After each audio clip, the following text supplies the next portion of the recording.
This is VOA News. In Washington, I'm Jeff Custer. 16 Iranian-made Shahed drones were shot down by Ukrainian forces over southern and eastern regions early Friday. The head of the Dnipropetrovsk Regional Administration says 6 others were shot down in his sector. Meanwhile, the governor of Russia's neighboring Kursk region reported a drone had crashed in the city of Kurchatov, a Soviet-era town built on the banks of a cooling pond for the Kursk nuclear power station, which is still in service and allegedly caused damage to an apartment building. Correspondent Anna Chernikova in Kyiv told VOA's Flashpoint Ukraine program what she knows about the attack. The reports are coming from Russian sources and from Russian officials. We don't have any confirmations from any other, either Ukrainian or international sources, at least at this point. According to Russian sources, the drone exploded something like 4 kilometers away from the station. So it was not that particularly direct risk or direct target. But again, we do not have any independent confirmation of that. That's Anna Chernikova reporting from Kyiv. U.S. Secretary of State Antony Blinken said Friday Russia shows no sign of changing direction in its war on Ukraine as he met with ministers from 24 countries in Indonesia's capital for the Southeast Asia's annual security-focused gathering of nations. Top diplomats from China, the United States, and Russia were among those who traveled to Jakarta for the Association of East Asian Countries, or ASEAN, regional forum. Blinken said Russian Foreign Minister Sergei Lavrov was there but made no reference to Ukraine. I didn't hear anything from Foreign Minister Lavrov that suggested any change in direction when it comes to what Russia is doing in Ukraine. This is VOA News. A leading human rights group in Haiti is warning about an upsurge in killings and kidnappings as the UN Security Council met Friday to discuss the country's worsening violence. VOA's Tommy McNeil has details. In a report, the National Human Rights Defense Network condemns what it calls the government's inaction.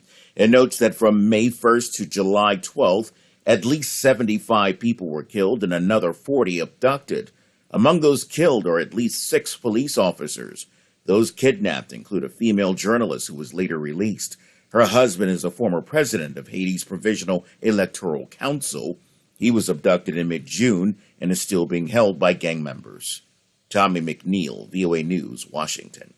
An Associated Press poll finds pessimism about the state of democracy in the U.S. AP correspondent Jennifer King reports. Only about 1 in 10 U.S. adults give high ratings to the way democracy is working in the United States or how well it represents the interests of most Americans. That's according to a new poll from the Associated Press Newark Center for Public Affairs Research. Just 16% say Congress is doing a good job upholding democratic values. On political parties, 47% say Democrats are doing a bad job, and that rises to 56% for Republicans. 2/3 of Americans say U.S. laws and policies don't well represent what voters want regarding government spending, the economy, gun policies, and abortion. Respondents cited inflation, partisan nastiness, single-party domination of state government, and immigration policies as evidence of the erosion of democracy. Stanley Hobbs, a retired auto worker in Detroit, says he's trying to stay optimistic. It seems like this always happens in the U.S., he says, and we always prevail. I'm Jennifer King. The U.S. has set a record for the deadliest 6 months of mass shootings. AP correspondent Mike Hempen reports. That's the most mass killings in a 6-month period since at least 2006, according to a database maintained by the Associated Press and USA Today in partnership with Northeastern University. Northeastern criminology professor James Allen Fox says when he started running the database about 5 years ago, he never imagined records such as this. The fact that this 28 and a half a year is a staggering statistic. Psychiatrist Amy Barnhorst says it's hard to say whether there will be as many mass killings in the second half of the year. There could be fewer killings later in 2023, or this could be part of a trend, but we won't know for some time. A mass killing is when 4 or more people are slain, not including the assailant, within a 24-hour period. The previous U.S. 6-month record was 27 mass killings in the second half of last year. I'm Mike Hempen. In Washington, I'm Jeff Custer. This is VOA News.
Thank you for watching.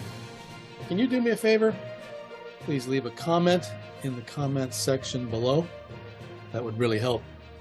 Thank you, and see you again soon.